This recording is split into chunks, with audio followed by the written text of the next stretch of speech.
Assalamualaikum warahmatullahi wabarakatuh. Kembali lagi dengan saya Syifa Kolbi dengan NIM 2313487 dari jurusan Bimbingan dan Konseling Islam 6C di Lemin Junal ke 8.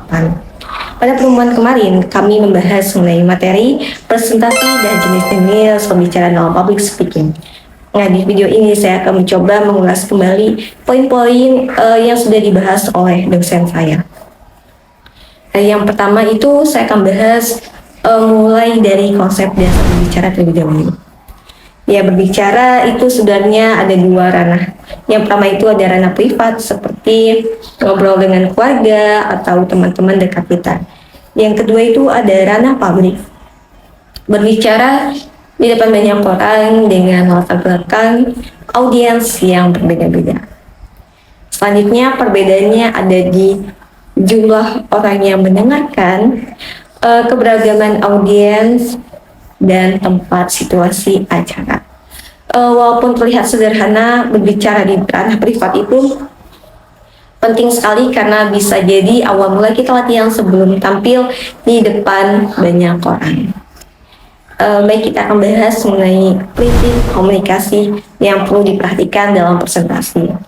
Supaya pesan kita sampai nih dengan baik kepada audiens, ada beberapa hal penting yang harus kita perhatikan. Yang pertama itu ada tahap. Kita harus paham betul apa yang mau kita sampaikan. Yang kedua itu tujuan. Apakah ingin memberi informasi, mempengaruhi, atau mengedukasi? Kita harus tahu betul terlebih dahulu tujuan apa yang kita sampaikan nanti. Selanjutnya halayak. Kenali siapa audiens kita, seperti usia, latar belakang. Selanjutnya cara menyampaikan. Ya, cara menyampaikan juga harus jelas, singkat, dan sesuai situasi. Dan selanjutnya adalah hilangkan hambatan seperti grogi, terlalu banyak informasi, atau gangguan teknis. Selanjutnya ada target. Pastikan audiens paham dan tujuan akan tercapai. Selanjutnya media. Manfaatkan alat bantu seperti visual, audio, tapi tetap sadar keterbatasan waktunya. Selanjutnya itu ada jenis pembicaraan dalam public speaking. Beberapa jenis itu yang umum, yaitu ada impromptu, dadakan, yang berbicara tanpa adanya persiapan. Selanjutnya presentasi, sudah disiapkan dengan matang. Nah, moderator ini mengarahkan suatu jalannya acara. Selanjutnya pidato bisa untuk informasi atau motivasi. Selanjutnya ada MC, Master of Ceremony, itu membantu acara tanpa mengatur isi. Selanjutnya ada wawancara, ada interview dan interviewee. Selanjutnya penyiar atau presenter media.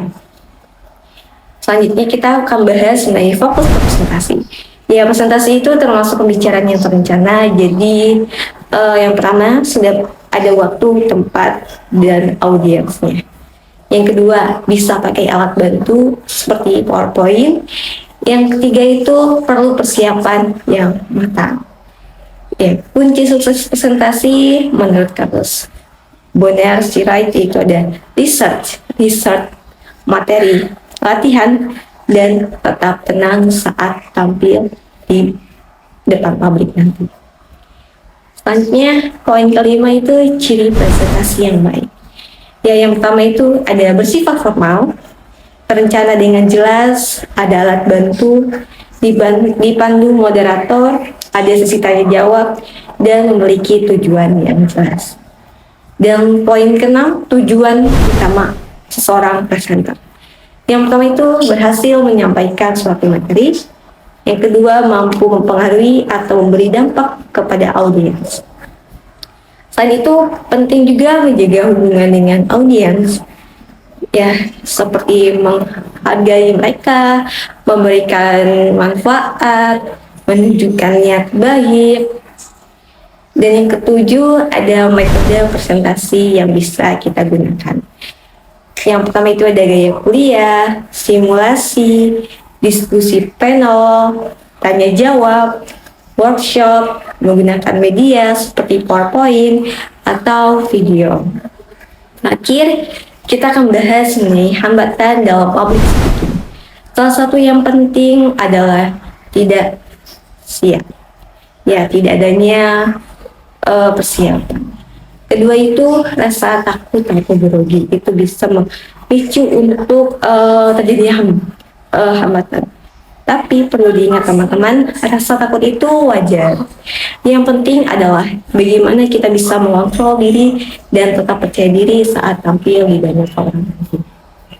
Ya, mungkin sampai sini saja Learning Journal 8. Kurang lebihnya mohon maaf. Sampai ketemu kembali di Learning Journal selanjutnya.